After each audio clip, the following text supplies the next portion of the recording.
بسم اللہ الرحمن الرحیم۔ اردو کا بڑا ہی اہم موضوع ہے، بالخصوص لسانیات کے پرچے کا ایک اہم ترین موضوع سمجھیے اسے۔ وہ یہ ہے کہ دبستان کیا ہوتا ہے اور دبستان شاعری سے کیا مراد ہے۔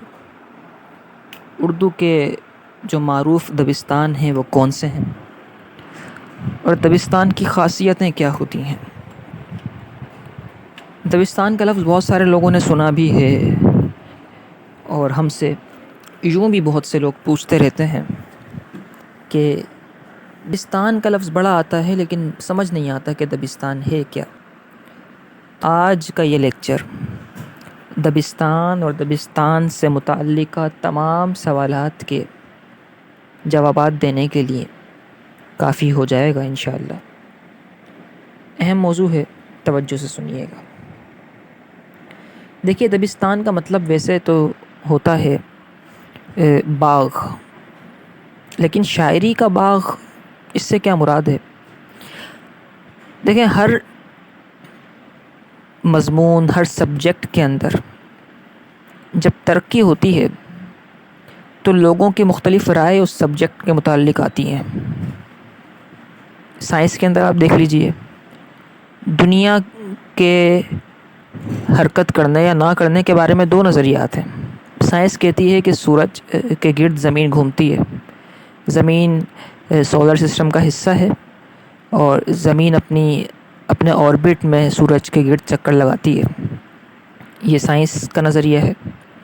اسلام اس کے بالکل کانٹریری ہے اور اسلام یہ کہتا ہے کہ سورج چکر لگاتا ہے، زمین ساکن ہے، اور اس پر دونوں کے مختلف دلائل ہیں، دونوں کی باتیں ہیں۔ ایسے ہی، یہ تو ایک چھوٹی سی مثال ہے، ایسے ہی ہر سبجیکٹ میں لوگوں کی مختلف رائے ہوتی ہیں اور مختلف لوگوں کے نظریات بنتے چلے جاتے ہیں۔ ادب میں بھی لوگوں کے ادب لکھنے کا مختلف طریقہ ہوتا ہے، مختلف انداز ہوتے ہیں۔ اردو ادب میں جب یہ انداز بنے تو دو مختلف دبستانوں نے جنم لیا۔ ایک کا نام تھا دبستان اور دوسرے کا نام تھا دبستان لکھنؤ۔ تو اردو شاعری میں ادبی تاریخ کے طور پر یہ دو دبستان بہت مشہور ہوئے۔ یہ دونوں دبستان ہندوستان کے دو شہروں کے ناموں سے منسوب ہیں۔ معنوی طور پر تو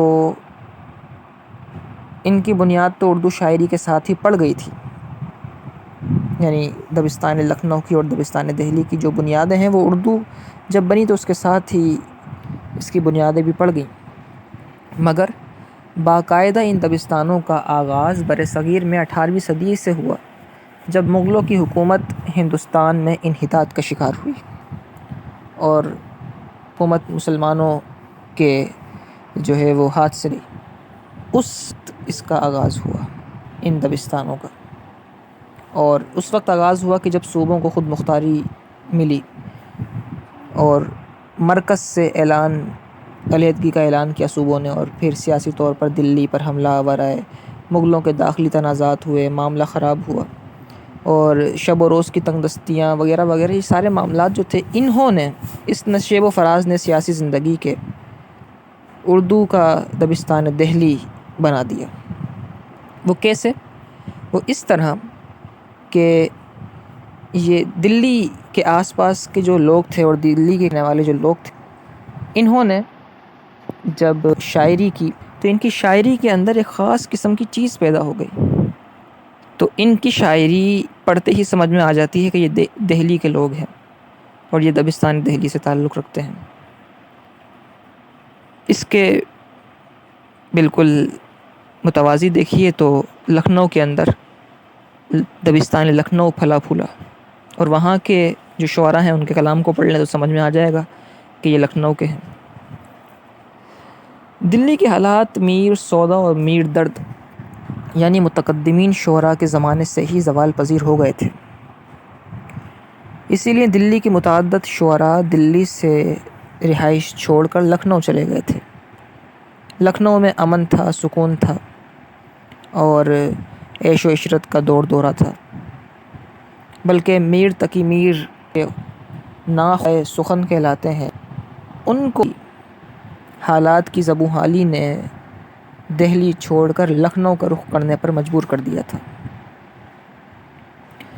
تو لوگ جا رہے تھے دہلی چھوڑ کر، کیونکہ دہلی کے اندر حالات بڑے بدتر تھے، لوٹا ماری، کھانے پینے کو نہیں تھا، کاروبار نہیں تھے، روزگار نہیں تھا، مغلیہ حکومت کو مسلمانوں سے کوئی سروکار ہی نہیں تھا، وہ اپنے عیش و عشرت میں مگن تھے، مسلمان قسم پرسی کے عالم میں تھے۔ دوسری طرف دہلی کے اندر تحریکیں بھی اٹھ رہی تھیں مسلمانوں کے ریوائیول کے لیے، مسلمانوں کو پھر سے کھویا ہوا عروج دلوانے کے لیے، ان اب تک خواب غفلت کے اندر مبتلا تھے۔ حالات بڑے ناگفتہ بے تھے، حالات بڑے دگرگوں تھے، بیان کے قابل نہیں تھے۔ تو ان ابتر حالات نے دہلی میں بسنے والے شعراء کے قلم میں ایک عجیب قسم کی رقت پیدا کر دی، درد، سوز اور گداز پیدا کر دیا۔ یہ جو درد، سوز اور گداز تھا، جو کہ دلی کے شاعروں کے قلم میں اور ان کی زبان میں اور ان کے کلام میں پیدا ہوا، یہ سوز اور گداز جب بڑھا اور اس نے پورا ایک اسکول آف تھاٹ بنا لیا، تو باقاعدہ اس کیفیت کا نام جو دہلی کے شعراء کے اندر پائی گئی دبستان دہلی پڑ گیا۔ تو یہ تھا دبستان دہلی۔ دبستان دلی کا باقاعدہ قیام تو ولی دکنی سے شروع ہوتا ہے، مگر اس دبستان کے ادوار کو 3 مختلف ادوار میں تقسیم کیا جا سکتا ہے۔ نمبر 1 ہے میر تقی میر، میر درد اور سودا کا زمانہ۔ یہ پہلا دور کہا جا سکتا ہے دبستان دہلی کے قیام کے بعد۔ دوسرا ہے غالب اور مومن کا دور، اور یوں سمجھیے تیسرا ہے اپنے داغ دہلوی اور حالی صاحب کا اور ان کے بعد والے دیگر شعراء کا دور۔ ان ادوار میں جو باتیں تھیں، جو شروع ہوئیں، ان ادوار کی باتیں وہ آخر تک جاری و ساری رہیں، اور دبستان دہلی کے اندر جو خصوصیات ہیں وہ یہی ہیں: سنجیدگی، شرافت، سوز و گداز، تصوف۔ معاشرتی بدحالی کے سبب بہت سے شعراء کو دلی سے ترک سکونت پر مجبور ہو گئے تھے، اور ان شعراء کی طبیعت میں رنج و غم، سوز و گداز کی کیفیت پیدا ہو گئی تھی۔ میر درد نے شاعری کے ذریعے تصوف کو اذہان میں راسخ کر دیا تھا، اور اصل بات تو یہ ہے کہ مصیبت کے وقت، بھوک اور افلاس کے وقت خدا یاد آ جاتا ہے۔ اس لیے دبستان دہلی کے شعراء زیادہ تر عشق حقیقی کی طرف مائل نظر آتے ہیں، اور سوز و گداز بہت ہے، تصوف بہت ہے، اللہ کی باتیں، اللہ کے پیاروں کی باتیں۔ ماحول کی بدحالی نے شعراء کو کلام میں داخلیت کی طرف مائل رکھا۔ شعراء ماحول کو ذکر نہیں کرتے دبستان دہلی کے، بلکہ دلی جذبات کا اظہار کرتے ہیں، کیونکہ دل ہی ان کا اجڑا ہوا تھا۔ جس کا دل اجڑا ہو اس کو باہر دیکھنے کی فرصت ہی کہاں ملتی ہے۔ تو مگر یہ بات بھی یاد رہے کہ دبستان دہلی کے بعض شعراء نے ابتداءً عشق مجازی کو اپنایا، مگر بالآخر انہیں بھی عشق حقیقی کی طرف ہی آنا پڑا۔ وہ اسلوب بیان، طرز، جدت، انفرادیت کی بہت کوششیں کرتے رہے کہ نئی سے نئی چیزیں آ جائیں، دبستان دہلی کی جو خصوصیات ہیں اس کو ختم کر دیا جائے، مگر جو دل پہ گزرتی ہے رقم وہی ہوتا ہے۔ جب دل کی حالت سوز و گداز والی تھی، جب دل میں سنجیدگی، شرافت، تصوف تھا، تو قلم سے ہی وہی چھلکا۔ ہر انسان کے لیے عشق ایک لازمی چیز ہے اس کی زندگی میں، اور شاعر بے حد حساس ہوتے ہیں۔ وہ لوگوں میں سب سے زیادہ متاثر ہونے والے لوگ ہوتے ہیں، اور خود بھی متاثر ہوتے ہیں، اپنی شاعری کے ذریعے دوسرے لوگوں کو بھی متاثر کر دیتے ہیں۔ اس دبستان کے جو لوگ تھے وہ عشق مجازی پر قائم تو رہے، مگر پھر بھی عشق مجازی پر آنے کے باوجود بھی ابتذال سے ان لوگوں نے گریز کیا اور سنجیدگی اور متانت کو اپنائے رکھا۔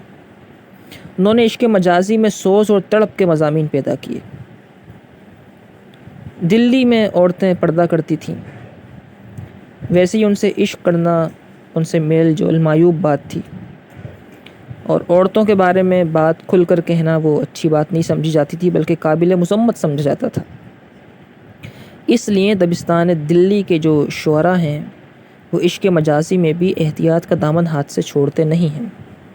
ان کا کلام عامیانہ پن سے محفوظ رہتا ہے۔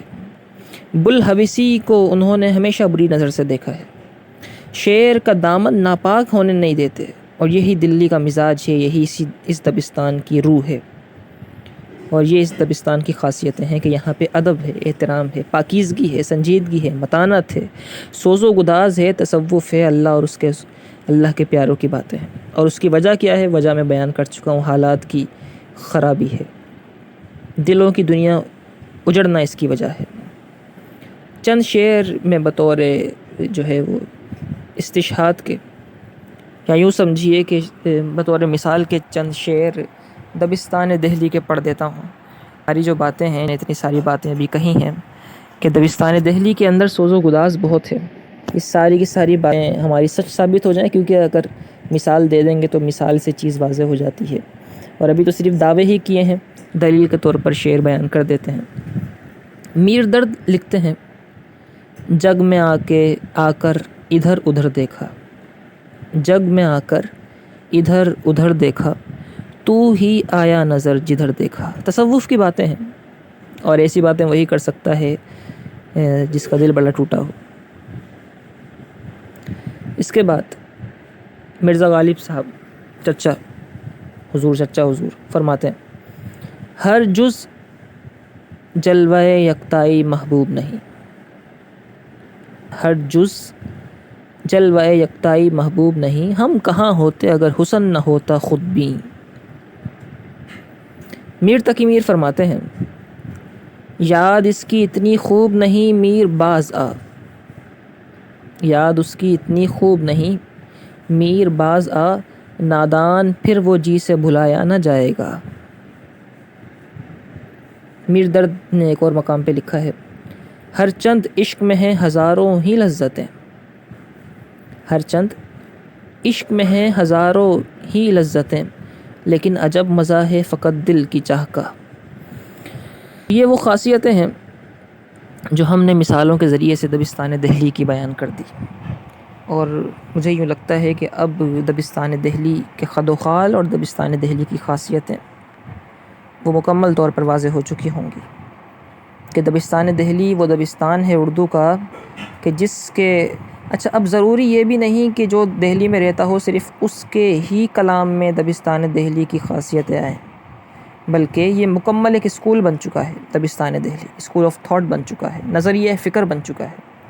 اب پوری دنیا میں جہاں کہیں بھی کوئی شخص اس طرح کے اشعار لکھے گا جس کے اشعار میں تصوف، سوز و گداز، سنجیدگی، متانت، عشق حقیقی ہوگا اور عشق مجازی ہوگا تو بڑا باپردہ قسم کا ہوگا، اس طرح کا ہوگا کہ ہم نے عشق بھی کیا ہے تو بڑا پاکیزہ، آنکھ اٹھا کر بھی دیکھا ہے تو صرف پاؤں تلک، اس طرح کی باتیں اگر ہوں گی تو پھر اسے کہا جائے گا کہ یہ شعر اور یہ شاعر دبستان دہلی کا شاعر ہے۔ تو اب بڑے واضح طریقے سے دبستان دہلی سمجھ میں آ چکا ہوگا۔ اسی کے ساتھ ساتھ ہمارا آج کا لیکچر اپنے اختتام کو پہنچا انشاءاللہ۔ ایک اور معلومات سے بھرپور لیکچر کے ساتھ پھر سے حاضر ہوں گے، تب تک اپنا خیال رکھیے گا۔ السلام علیکم ورحمۃ اللہ وبرکاتہ۔